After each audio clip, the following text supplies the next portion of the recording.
Hello, I'm Baltimore County Councilman Julian Jones, and today I'd like to bring you up to speed on the latest police reform actions in Baltimore County. Monday night, the bill, the SMART Act, which is the latest police reform version, passed at a vote of 6-1. And I'd like to thank all my colleagues for their vote and support. If you recall, this all started back after we saw the horrendous video of George Floyd being murdered on the video for everyone to see. So back around Juneteenth, I introduced legislation calling for reforms here in Baltimore County. Now, don't get it twisted. We have nothing but the utmost respect for the brave men and women of our police department, many of which, or most of whom, go out each and every day to keep us safe and work extremely hard. However, there are areas of improvement, and what this bill, or the bills that I've introduced, is the goal of which is to make those improvements, so that whenever there's an encounter or an interaction between you and the police department in Baltimore County, that it will end in a just and fair outcome. So I introduced a bill on Juneteenth. We had an awful lot of support. I'll get to that in a minute. We had over 50 people stand on the telephone to give their video testimony to the county council, many of which stayed on the line for over 6.5 hours just to give their 2-minute testimony. And that is a testament to the desire for reforms here in Baltimore County. So unfortunately, that bill was tabled. We had to go back and try again, and working with a lot of the stakeholders, working with my council members, we were able to come up with a bill. And by the way, we all made many concessions to get to a place where we all could agree, and we got to a bill where we all could agree on. So that bill passed Monday night. So let's go over that bill. Just some of the highlights. Number one, it outlaws or puts a prohibition against chokeholds. And the only time a police officer would be able to do a chokehold is when his or her life is at danger or the life of someone else is in danger. It requires Baltimore County to not hire any police officer that comes from another jurisdiction under a cloud of suspicion. So if a police officer someplace else, we've heard of this plenty of times, commit some terrible act, and before they can be brought up on charges or before they can be fired, they can simply resign and then go to another jurisdiction. Well, they're not going to be welcome here in Baltimore County because this law would make it so that we cannot hire that person.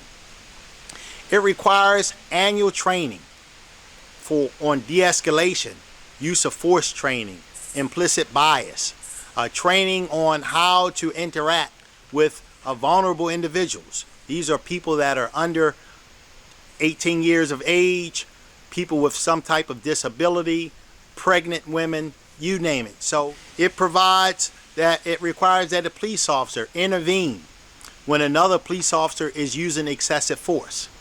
And then when that police officer intervenes, that police officer will be granted whistleblower protection to make sure nothing can happen to that officer.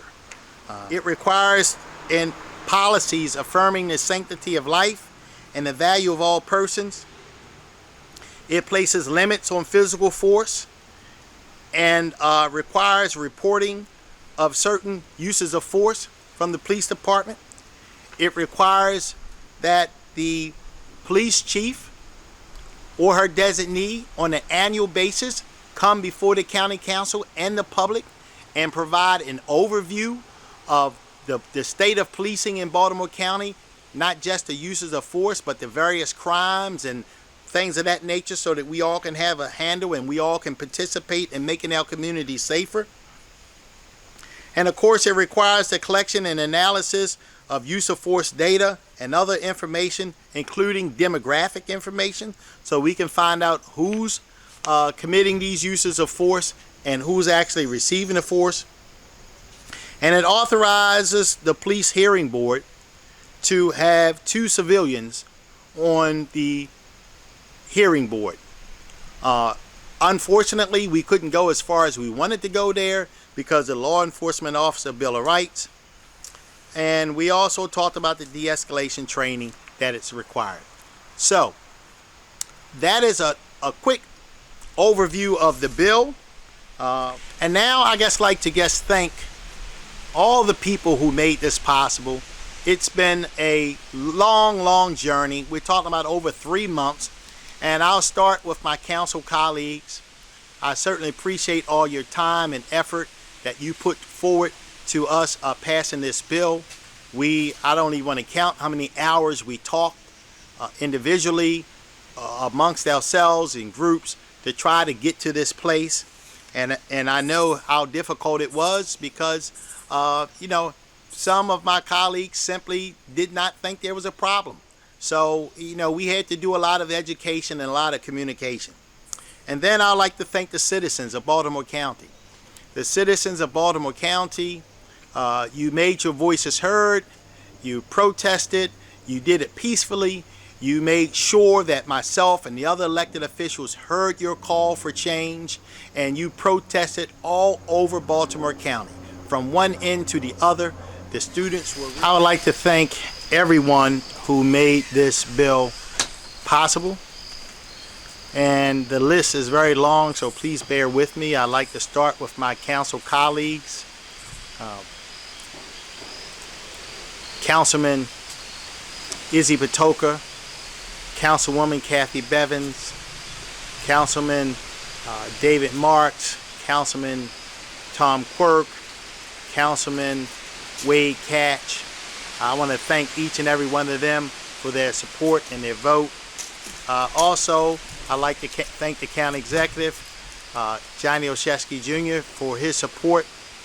And also let me come down the list of all the other individuals that really made this all possible. The list is long, and it goes to show you what it takes to get this sort of thing done. Starting off with, of course, all the citizens of Baltimore County.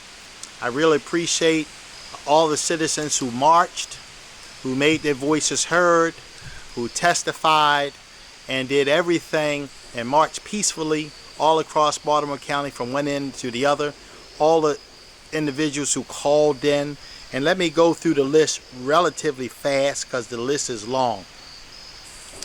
I would like to thank the organizations, the elected officials, starting with Jews United for Justice, SEIU 1199, Baltimore County Youth Speaks, D. Ray McKesson, Campaign Zero, Combined Community Advocacy Council of Greater Randallstown, Baltimore County NAACP, Randallstown chapter of the NAACP, American Islamic Relations, Southwest Baltimore County Democratic Club, Indivisible Towson, the Phi Beta Sigma, Zeta Phi Beta, Delta Sigma Theta, Alpha Kappa Alpha, Hunt Valley Indian Association, President Sakin Hebar, Catonsville Youth for Black Lives Matter, Pastors Kevin Hooks, Pastor Anthony Hunt, Pastor Roderick Harrison,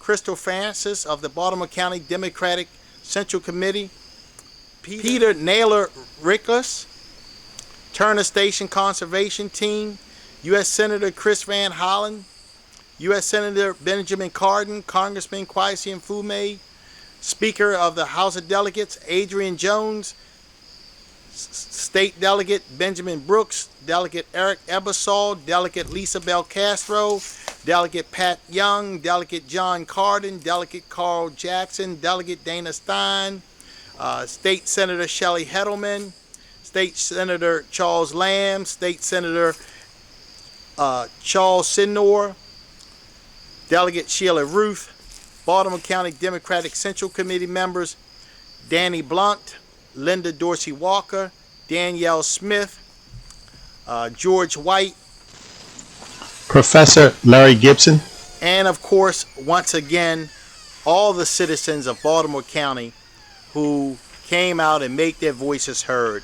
And I certainly hope I didn't miss anyone. There were so many people who called in, who testified, who marched, who sent me emails, sent other members emails. I think this is a great day for Baltimore County, and it moves us forward in the right direction. So thank you so very, very much for your time and attention to this video. May God continue to bless each and every one of you. Thank you very much.